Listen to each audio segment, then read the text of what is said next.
হলদিবাড়ি জলপাইগুড়ি রাজ্য সড়কে পথ দুর্ঘটনা। শনিবার হলদিবাড়ি ব্লকের উত্তরবড় হলদিবাড়ি গ্রাম পঞ্চায়েতের অধীন সর্দারপাড়া মোড়ের সামনে এই দুর্ঘটনাটি ঘটে। তবে ঘটনায় কোনো বড়সড় হতাহতের খবর নেই।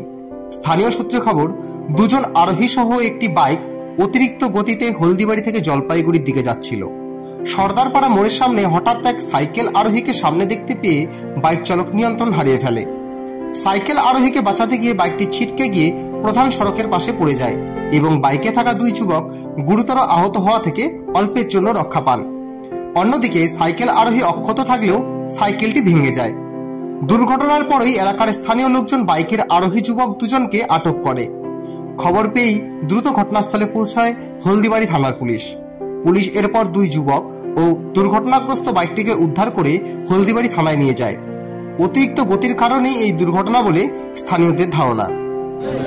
30 মিটার 90 ফিট বাইক রাস্তার মিডিল দিয়ে বের হয়ে যায়। বাইকের চাবি নেই, বাইক তো উড়ে চলে গেছে, বাইক ছিল না। বাইকটাকে আমরা তুলে নিয়ে আসলাম জঙ্গল থেকে।